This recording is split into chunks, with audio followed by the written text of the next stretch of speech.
In order to find Green's killer, I had to prove that someone had the means, the motivation, and the opportunity for murder. Anyone connected to the case was a possible suspect. I stood outside the police station, went over the mantra.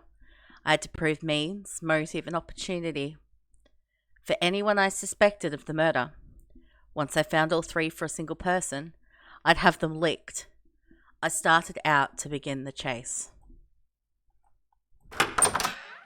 Oh, I feel like here would be the best place to start, so we'll go here.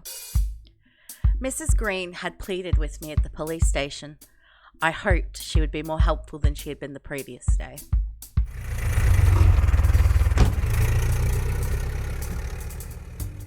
I stepped into the taxi and rocked into a comfortable position on the back seat. I thought about starting a chat with the driver. I started talking with the driver, who began speaking about his recent European vacation. Went to Normandy on a steamliner. I asked about the trip. Oh, the Olympic was grand. Excellent machine. Crossed the Atlantic in 5 days. Plenty of amenities in their new tourist cabins too. I asked about the ship. Swell that us working folks can get on them now. Pretty affordable. Only a few weeks off work and back here. Your stomach might take a beating if you aren't used to it, but I love that sea smell. He still had a grin on his face as we pulled to my destination. The Greens' apartment was a section of an old Western Addition mansion. The owners had divided it for struggling families to rent after the 1906 fire. Once downtown had been rebuilt, people of means moved out of the area. Recent immigrants, mainly from Japan, rented most of the apartments in this part of town. I came upon the Green house and knocked on the door. This time, Mrs. Green opened it quickly. "Miss Malone," she panted with just noticeable shock in her eyes. "I'm just frightened about people knocking at my door," she said in a way of explanation. "After what's happened to my husband, everything feels so cold. Oh, I'm blabbering. Please come inside." She led the way to 2 chairs and we sat down. She was more awake than the previous day, but her hair was a bit tousled and her S's hung in the air long enough to belly her lack of complete sobriety. "Have you found anything about my husband's killer?" she asked. I shook my head and replied that there was nothing definitive just then. I said I would need to ask her some questions that might spark the investigation. She straightened in her chair and replied with, "Certainly." Okay, what do we got? "Your husband received a threatening letter," I told her. "That's why he came to me." She sobbed. "I know. The police told me the details this morning. That Connor had gotten a letter, that he'd begun bootlegging again, and that he thought a man named Redstone Stable was after him for it." It seems they had told her everything. I turned the conversation to a different angle.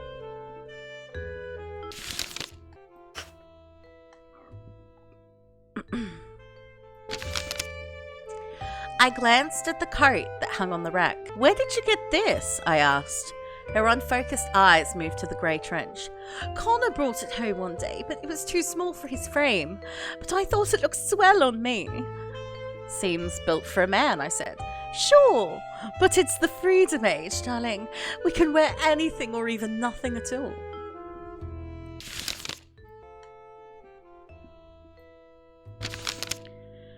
"How did you end up at Southern Coffee yesterday?" I asked her. "I told you, I followed Connor to your apartment. I became furious when I saw he was calling on another woman." "And why were you shadowing your husband to begin with?" I pressed. "Oh, that," she stuttered slightly. "Well, I had heard rumours that Connor might have been unfaithful. I discovered they were baseless, but, well, a wife never truly knows. That's why I followed you all the way to Southern Coffee. I to know the truth, Miss Malone."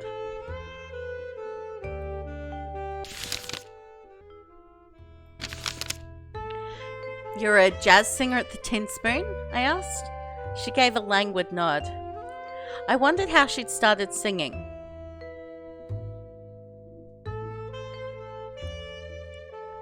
So I asked about her roots. Well, she started, Papa never liked the petting parties or the liquor or the young men in roadsters, but he never made a fuss about it. Not until I started to sing. That's enough to get a girl disowned. I suppose I was a teenage prima donna looking for attention, she sighed.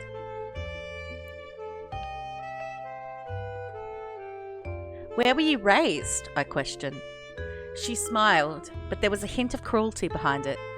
I'm a stern Miss Malone, the only child of Abraham and Elise. My maternal grandmother was Frances Strauss, sister of Levi. Your father is that Abraham Stern? I raised an eyebrow. He now owns a full quarter of the Levi Strauss Company. And you're wondering how I came to this? She looked around the room. I imagined she would have cackled, but the Lord Daneham kept her emotions muted.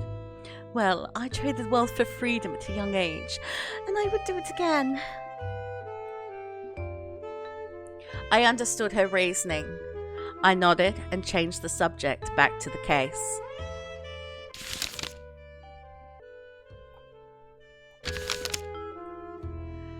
The letter that your husband received had a small black hand on it. That hand, I explained, is the symbol of the notorious Black Hand Gang. Mrs. Green's eyes went wide. Yes, but, I continued, it was a fake. The Black Hand doesn't run this far west. So who wrote it then? She asked. I told her that I thought her husband had written the letter, and that I thought his bootlegging scheme was a bust. She sighed. I don't know about his dealings, Malone.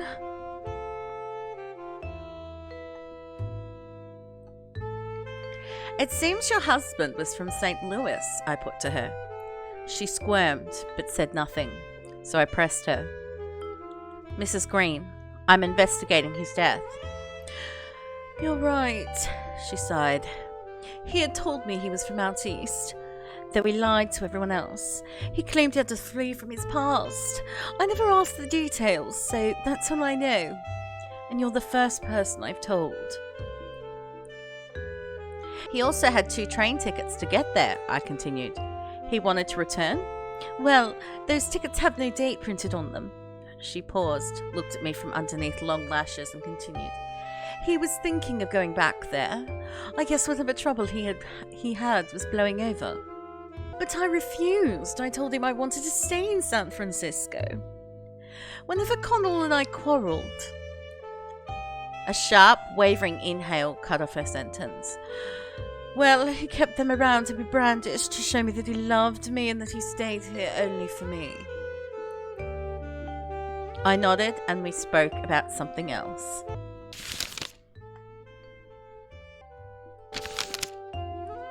What were you doing last night? I asked. Her expression was a surprise, but I told her that I just need to place everyone in their locations, Mrs. Green, to get a full picture of the evening. Of course, she said. Let's see. I was singing with the band, the show ending about 10 o'clock. Then we went up to the billiard hall. Oh, it haunts me that Connor was so close when he was killed. She winced. But none of us heard anything with how loud we were and how sealed that building is. How late were you in the pool room? I asked. Until early in the morning, say 2 or 3? I have nothing to contradict that, so we won't just yet. I nodded and moved on to further questions.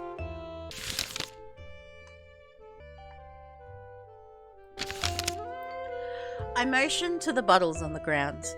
Yes, I'd make a terrible housemaid, she said. It's hard for a working girl, you understand.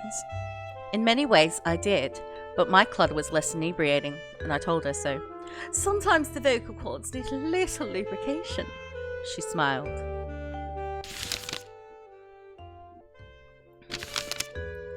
I pointed at the wilting flower.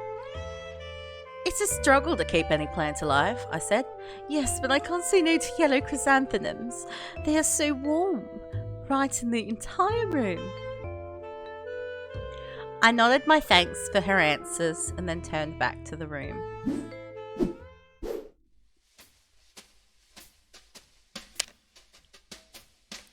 There was a man's hat hanging on the rack in front of the door.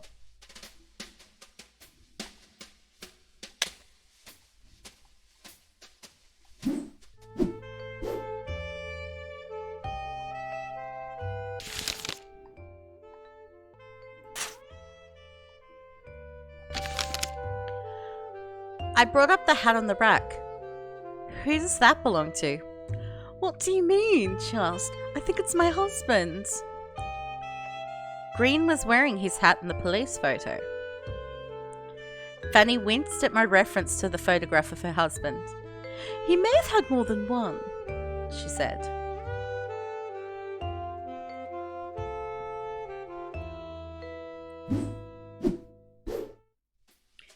Okay, so I think that's all we have for now.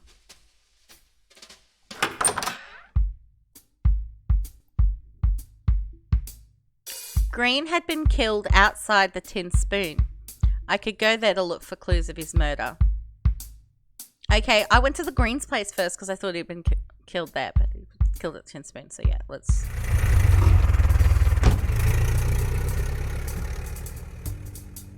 I gave my address and slouched in the back seat of the taxi cab. I thought a good way to pass the journey might be to chat with the driver. You hear the latest about King Tut? The driver asked. Apparently, Carter found the sarcophagus a few weeks back.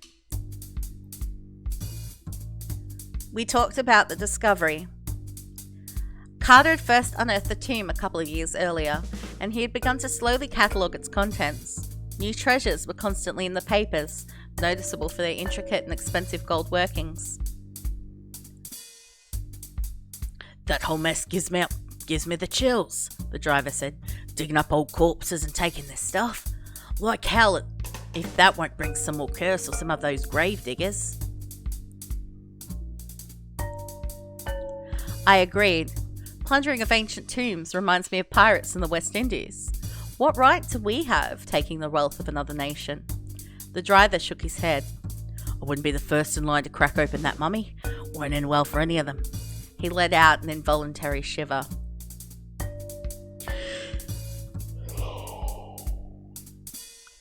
We came to my destination and I left the taxi cab. I arrived again at the old warehouse turned speaky, its wooden sign still barely holding onto the frame of the building. I rapped my knuckles on the same metal door. Instead of the usual dark eyes, the door swung open to reveal Fred Grant.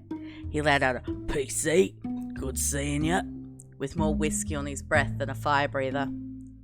He stumbled down the next few steps and I caught his limp body. All loose ends tied up, he said, winking at me while he tried to stand tall. Through the doorman in the back of the wagon, he continued. He says nobody's come in or out of the upstairs billiards hall last night. A hiccup interrupted Grant's thoughts. You know, I believe him, but the balls need someone to work on. Putting welts on this goon will make the afternoon go faster. He again tried to stand upright. Failing at that, he stumbled to his police car, got behind the wheel, let the sirens loose, and drove the machine around the corner. So he's driving drunk with a suspect in the back of his car?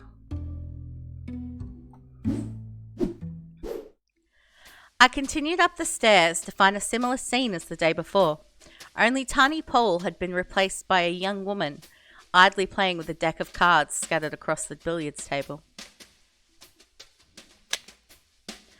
The balls were gone from the billiards table.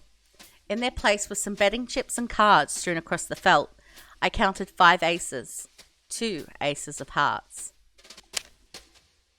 I could see the tears welled in the girl's eyes.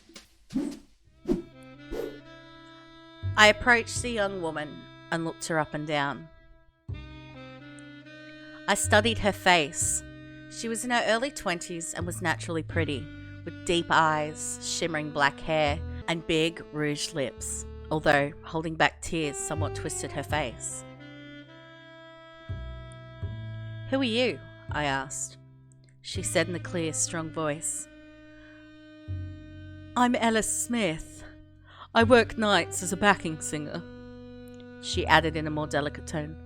But, well, last night had a bit too much of the cider. The whole band was here playing a long game of poker and singing after work. I wondered if she had been in the billiards room since the previous evening. Perhaps she didn't want to talk about her night. It might embarrass a young woman. But I had to know the story. And you're still here? I asked her. I came to this morning. A blush interrupted her before she continued her thought. I was laying on the pool table when I heard the cot banging on the metal door.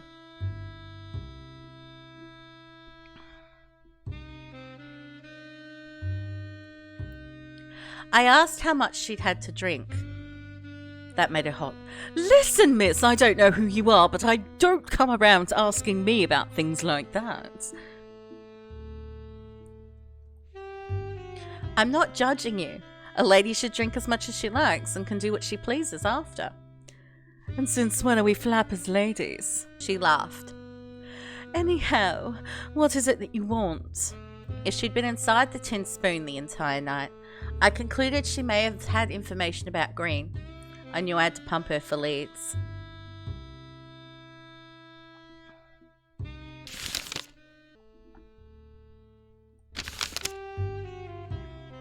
I asked her about the article on Lenin's death, which started her on a tirade of communism. That hooey will only make folks miserable. Even those parlour pinks admit that Ma Rainey could never be so famous and adored in a red system. I'm saying to you now, she continued, there's no good that will come of that. If you can try for the best, everyone settles into average, and then average becomes below average, and then it gets worse. I agreed with her. Capitalism may have its problems, but a communist regime is worse in every way. She nodded empathetically. And that's just their economics. Don't get me started on freedoms. Emancipation won't be there anytime soon. If anything, they're going the wrong way. We continued like that a while, purring about America's political virtues. I imagine that somewhere far away, a couple of Bolsheviks were having a similar talk about their own system. Eventually, we stopped talking politics and moved to the conversation in a different direction.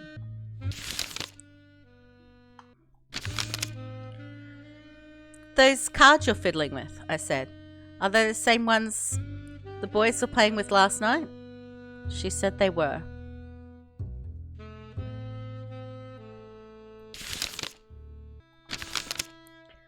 Where is Tiny Paul? I asked. I need to see him. Paul's likely as tired as I am. After the band finished downstairs, we all came up to play poker. Paul and the boys were at it the entire night, so I assume he's at home. I asked if she knew where Paul's home was, but she shook her head. No, Paul and I aren't close. Okay, well, I have no evidence of the contrary, I don't think, so we're going to...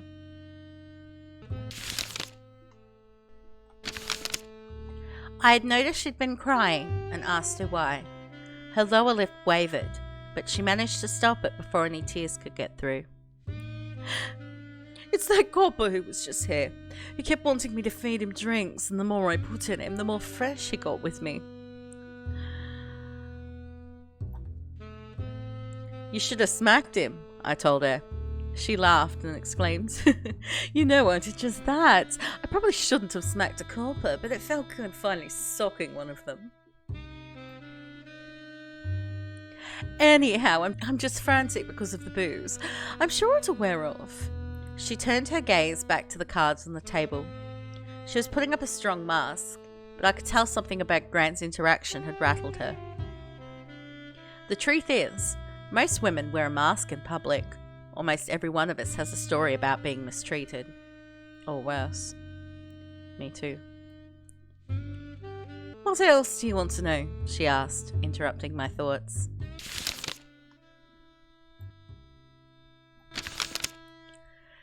Green was killed around midnight, I told her. Do you remember anything from then? She turned red in an instant. Midnight was the time I sang all by myself to the crowd up here. How do you know it was midnight? I asked. Well, last New Year's Eve at exactly midnight, me and little Fanny, you know our lead, did a swell duet for the boys. They wanted to hear it again, but she wasn't around to sing it, so I did it alone. Lil Fanny wasn't around? I asked. But the doorman says nobody from the billiards room left the joint. Ella shrugged. Maybe she was in the toilets. I didn't go looking for her. Okay. So Fanny doesn't have an alibi. Look, I never get to sing leads. They don't like us Chinese girls doing that, so I took my chance. How could I turn it down? She asked. Well, anyhow, after that song was when I really downed some gin. I didn't much like it, but they said it was good for me, and I was riding high with everyone watching. I don't remember much after that. I thanked her for the tip. So, you claim you were in here at midnight? I asked. That's right, she said. Okay. I have no evidence to the contrary.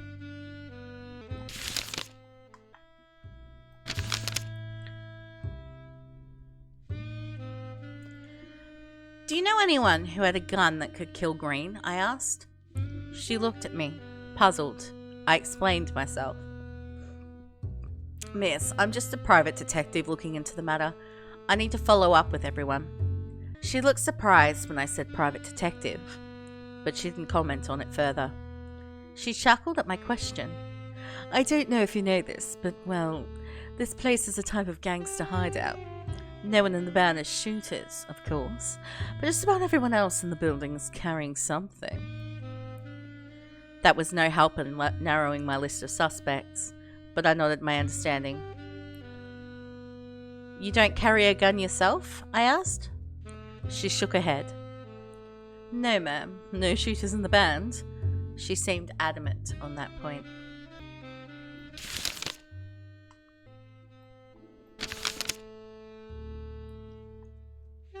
Your parents are Chinese? Smith sighed. I don't even know my parents, and I can't speak Chinese. I was raised in the Occidental Board Mission House, the one orphanage that takes Chinese kids, but nobody adopts an Oriental. She said that last word with obvious disgust. Over half the kids my age die as infants. We're the unwanted. She paused and looked down at her feet. I waited for her to continue, but she didn't say anything else. I turned back to the room. Okay, so I don't think I have anything else here. Let's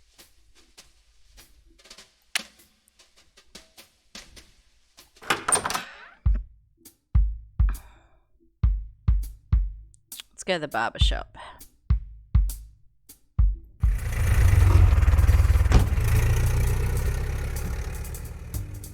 I flagged a taxi cab and was on my way. I thought about chatting with the driver to pass the time.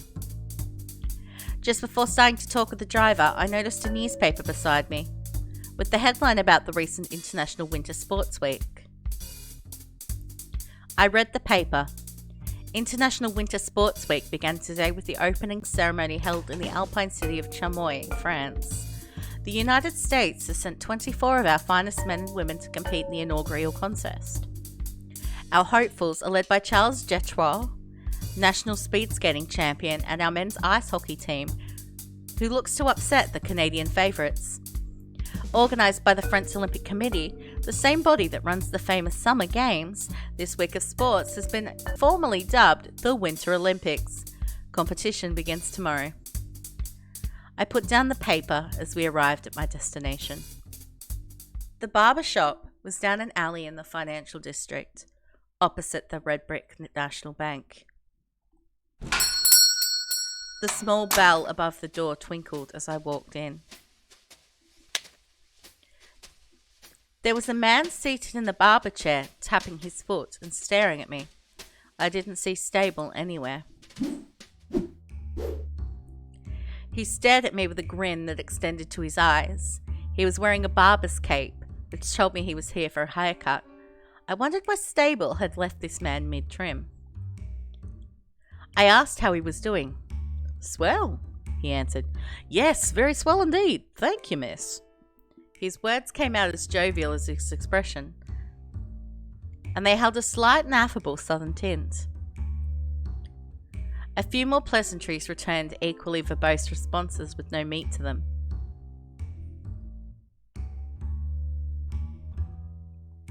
That piqued my interest. A stranger in Stable's barber chair, with no sign of Stable around. "Who are you?" I asked with genuine curiosity. "I'm merely a mortal man enjoying my life at this very moment," he replied, looking me up and down. "And there is much to enjoy." I laughed in response. The old guy was getting fresh with me. His smile widened at my laugh. "Glad that some flappers know how to take a compliment," he said. "Most modern girls get their stockings knotted whenever someone calls them pretty."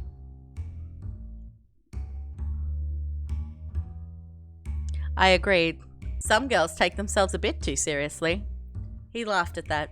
"Yes, I suppose that is true. Surely it is. Well, my name is Ray Carter, regular jazz bassist at the Tin Spoon Lounge.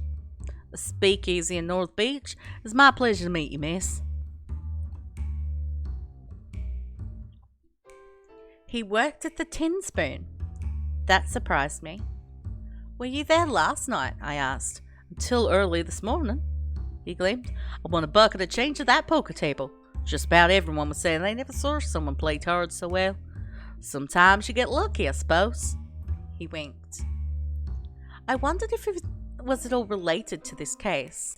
I was glad he was smiling. An upbeat suspect eased any harsh questions. He saw me taking notes and asked, "And are you some sort of continental operative?" When I nodded, he let out a whistle and said, "A woman detective? Well, that's almost as swell a sight as a black man in a white man's barber chair."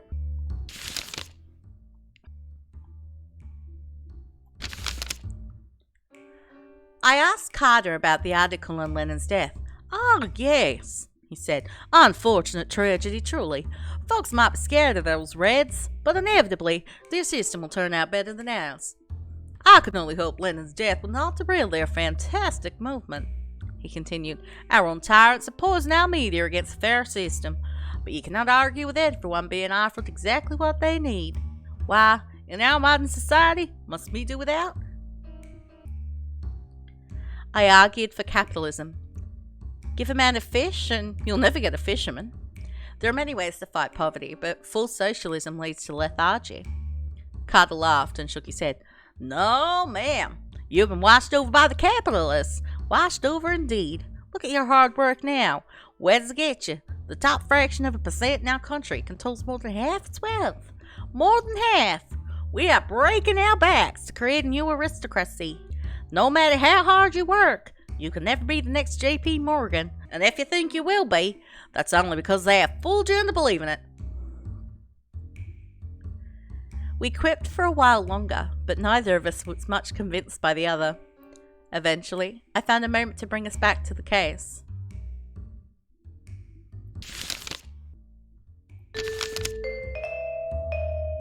"How much did you win last night?" I asked him.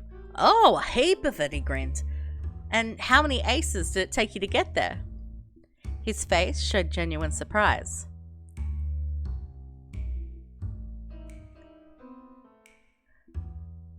"And how many aces did Tiny Paul think were in that deck?" I poked further. "Now you look here," he growled. "Tiny Paul's a mean-spirited, no-good, black-hating son of a bitch.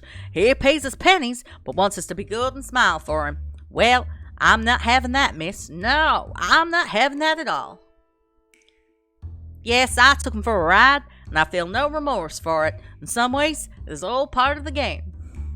I said that it was all right, but Tiny Paul might see it differently. "Oh, now you would not tell him, would you?" he pleaded.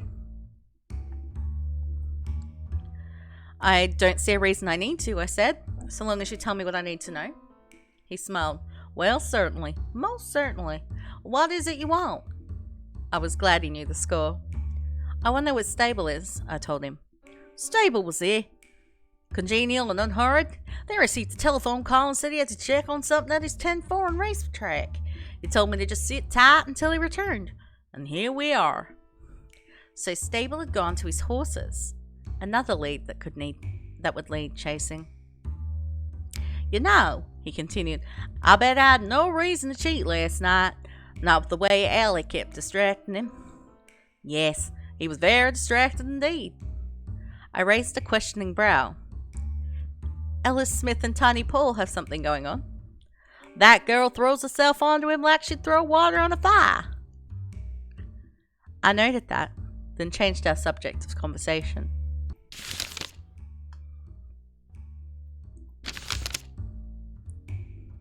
Green died around midnight, I put to him.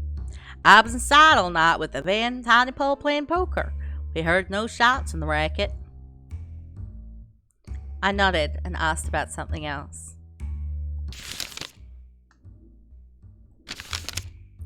Did you have access to the gun Green was shot with? I asked him. A black man with a cannon, he laughed. Miss, if I held one in the tin spoon, I would lose more than my job. Much, much more than my job. Those boys not treat me like they do, pretty lady. I like to keep my neck, so no. I'd not carry one, nor do I know where to get one.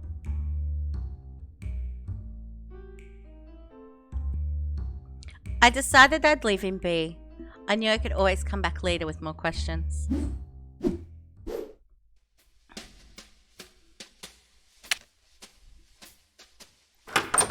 Dumb things on stream. So many dumb things.